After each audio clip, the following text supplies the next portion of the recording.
Soutenez la télévision SMA-TV dans son œuvre d'évangélisation en envoyant vos différents dons par T-Money, Flows et sur nos différents comptes bancaires. N'oubliez surtout pas de vous abonner à nos différentes chaînes YouTube et Facebook. Likez, commentez et partagez nos différentes publications. SMA-TV, la première chaîne missionnaire.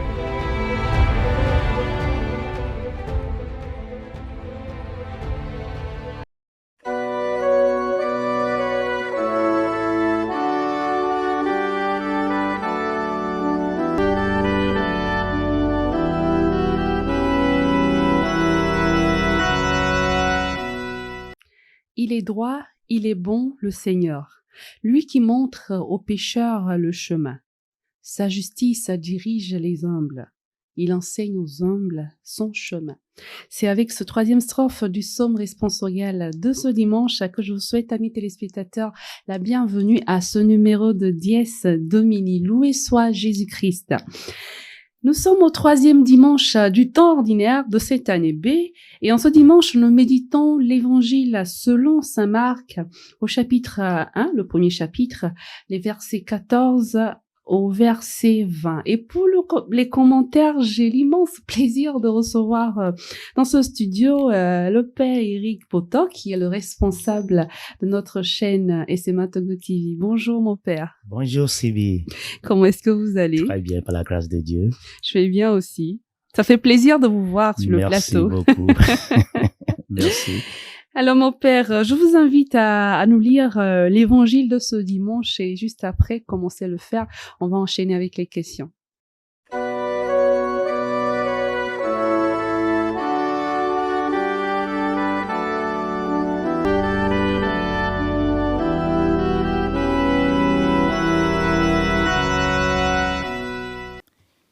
Évangile de Jésus-Christ selon saint Marc, chapitre 1, versets 14 à 20.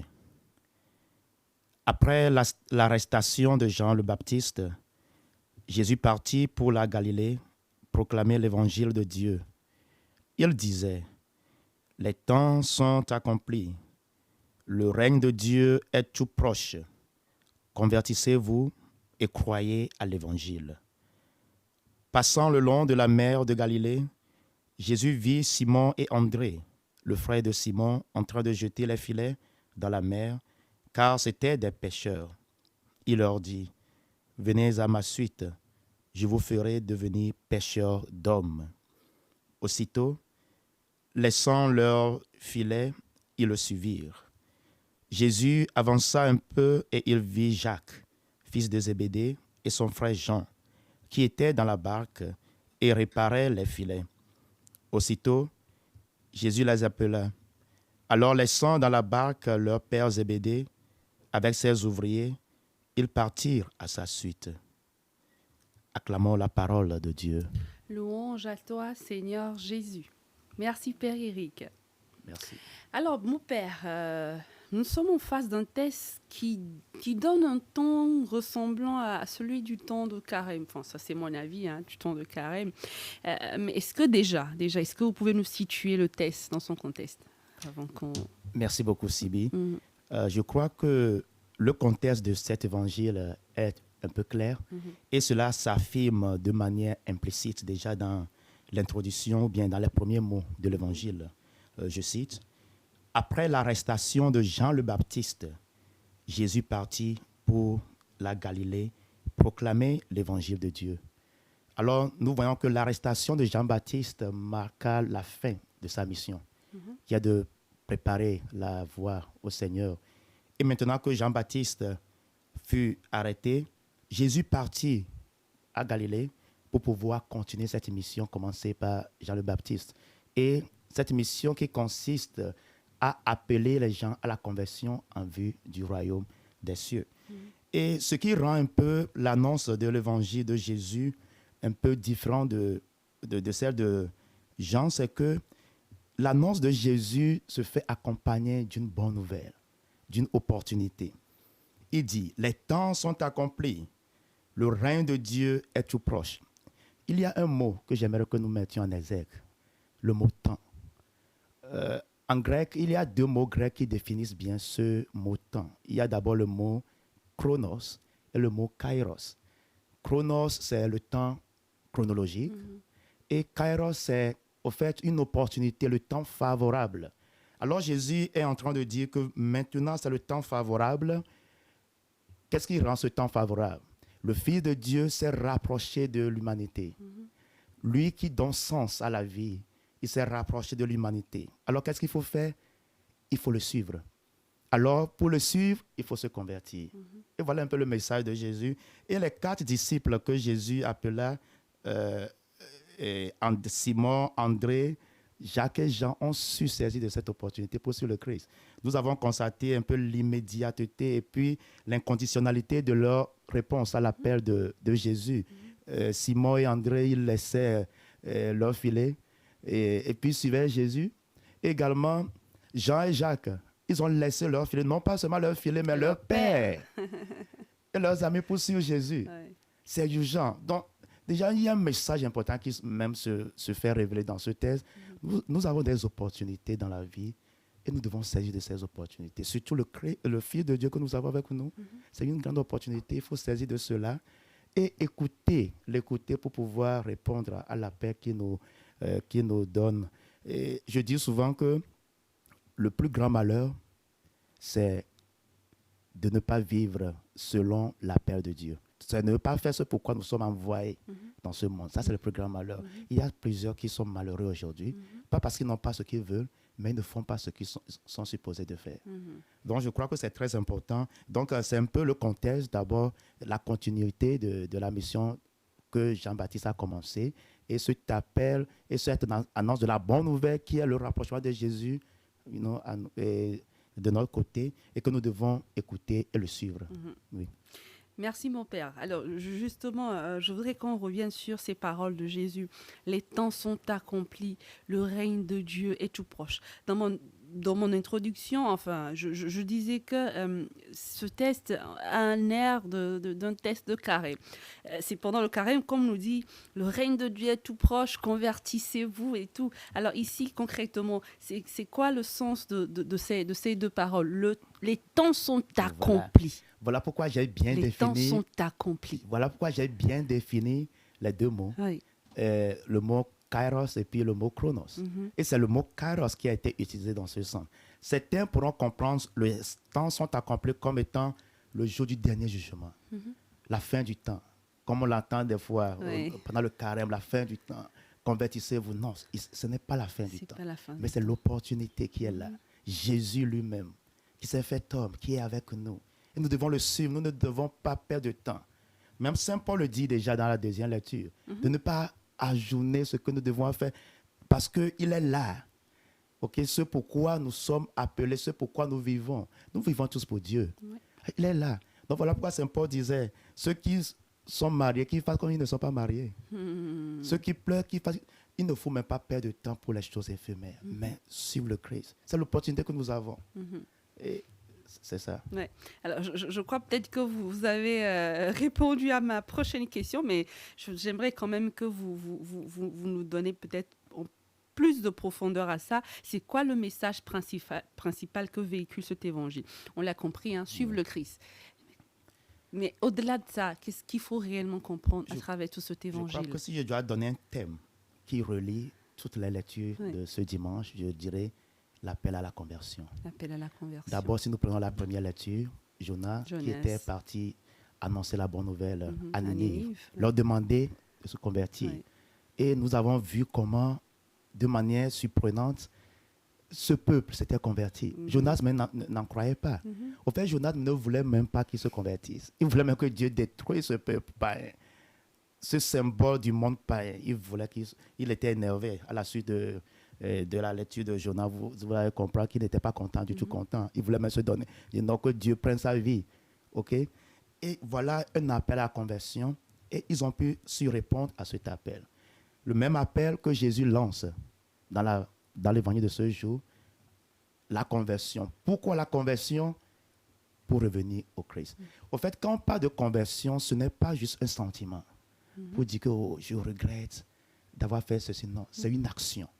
C'est un changement de direction. C'est comme s'il y a une direction vers laquelle nous nous tournons, mais il faut qu'on change de direction. Pour aller vers qui? Pour aller à Jésus. Donc, c'est là la conversion qui nous est demandée en ce dimanche. Et nous voyons également dans la deuxième lecture, Saint Paul qui nous demande de tout laisser, de laisser tout ce qui va nous éloigner de Dieu et de suivre le Christ. C'est un appel urgent à la conversion également, en vue du royaume des cieux. Et j'aime également le psaume. Vous avez si bien commencé cette émission avec le psaume. Seigneur, enseigne-moi tes chemins. Seigneur, fais-moi connaître ta route. Comment est-ce que le Seigneur peut nous faire connaître le chemin? Comment est-ce qu'il peut nous faire connaître la route si nous n'attendons pas son appel et que nous ne le suivons pas? Comment est-ce que le Seigneur pourra nous diriger si nous n'acceptons pas de le suivre? Donc, c'est un peu lié, la lecture de ce jour, selon moi, cet appel à la conversion. Et cet appel est lancé à tout le monde. Pas seulement nous les chrétiens, pas tout le monde.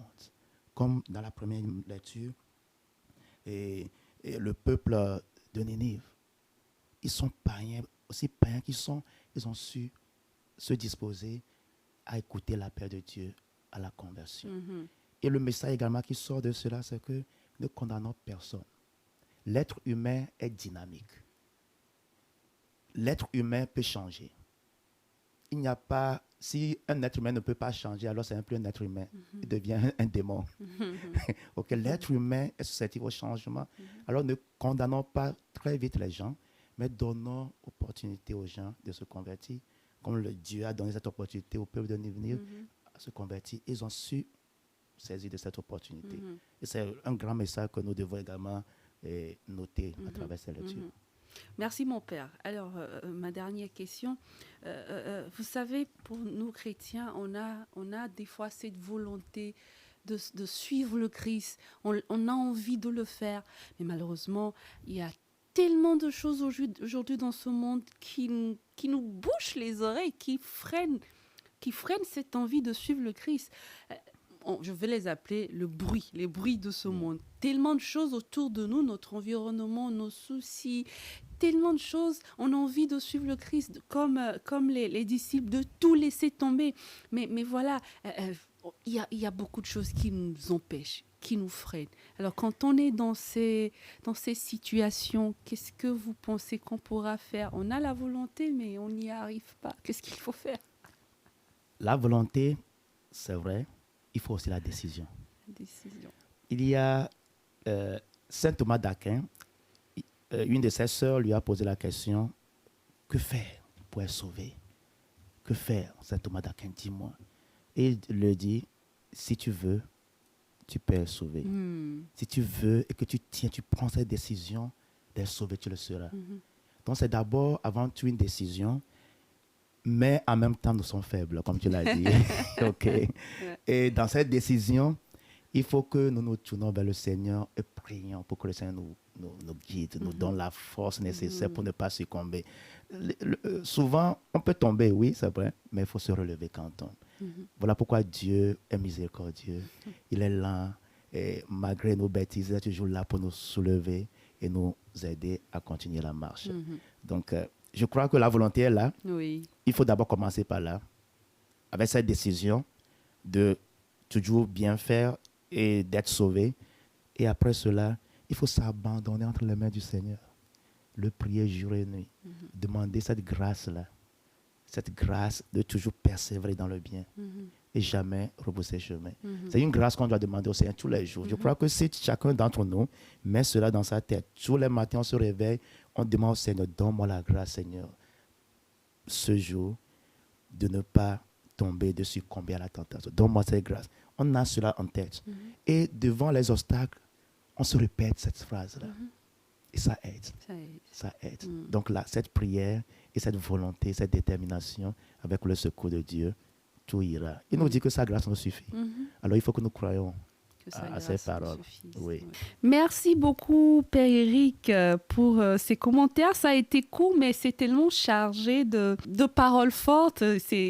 On a compris cet évangile qui nous appelle à suivre le Christ, à nous convertir. Merci infiniment d'être passé. On espère vous voir de temps en temps sur ce plateau et notre derrière la 8. Merci infiniment, mon Père. Merci, Sibi. Et d'abord, j'aimerais dire sincèrement merci également à toi particulièrement pour cet engagement que tu t'es donné à servir le Seigneur à travers la télévision SMA Togo TV. Vraiment, grand merci. Je vous en prie, et une fois encore, j'aimerais dire merci aussi à nos amis, les amis de la télévision SMA Togo TV, depuis les États-Unis d'abord, et qui continuent par nous aider à tenir les deux bouts, surtout pour les dépenses au niveau de la télévision. Ce n'est pas du tout facile. Nous avons également les amis de la télévision SMA Togo TV ici à Lomé, qui sont en train de se préparer à bien s'organiser pour nous soutenir. Et ce n'est pas facile, alors on remercie qu'il y a ces personnes de bonne volonté qui ont su écouter, entendre la parole de Dieu, l'appel de Dieu à pouvoir le servir à travers le soutien de la télévision. Donc c'est également un appel, nous venons de parler de l'appel. C'est également un appel. Et nous devons répondre à cet appel pour soutenir cette télévision. Aujourd'hui, sans vous, chers frères et sœurs, nous ne pouvons rien faire. Sans vous, nous ne pouvons rien faire. Nous avons besoin de votre aide pour que cette télévision puisse continuer à proclamer la bonne nouvelle du salut dans le monde entier. Merci infiniment. Et je voudrais rajouter que vous connaissez, je crois que les techniciens vont mettre nos numéros sur lesquels vous pouvez nous faire des timonies et aussi notre numéro de compte bancaire. Et vous pouvez aussi venir directement à la maison des frères SMA qui est située à Klikamé. On vous attend. Répondez à l'appel du Christ pour pouvoir répondre à cette bonne nouvelle. Voilà. Merci à vous. Et moi, pour conclure, chers frères et sœurs, je dirais que l'évangile de ce dimanche nous donne l'exemple concret des disciples qui quittent leur travail et leur père pour se mettre à suivre le Christ. Ils abandonnent tout et ils s'en vont à la suite du Christ. Eh bien, frères et sœurs, pour nous aussi, le temps est limité. Les temps sont accomplis, dira le Christ. Christ est là et nous demande de quitter nos égoïsmes, nos peurs, notre orgueil, notre paresse, nos certitudes pour se mettre à sa suite et accueillir dans nos vies la bonne nouvelle du salut. La foi ne signifie pas de s'enfermer dans un cocon tranquille, dans un monde rassurant où tout semble bien à sa place. Et non, suivre le Christ, c'est accepter de s'engager dans une aventure quotidienne. Accepter surtout de remettre en question tout ce qui a trop de valeur pour nous. Nos biens matériels, nos familles, nos sentiments. Christ ne vient pas changer la superficie des choses et des gens. Il n'est pas superficiel. La rencontre du Christ vient tout changer et tout transformer en nous. Merci de nous avoir suivis. Merci infiniment à vous d'être fidèles à cette chaîne et surtout à cette émission. On se retrouve la semaine prochaine. Soyez bénis. Au revoir.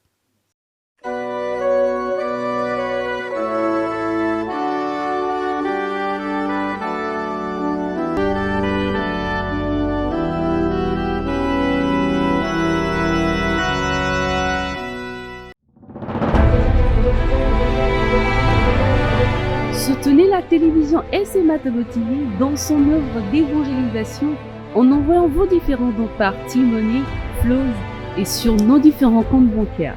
N'oubliez surtout pas de vous abonner à nos différentes chaînes YouTube et Facebook. Likez, commentez et partagez nos différentes publications. SMA Togo TV, la première chaîne missionnaire.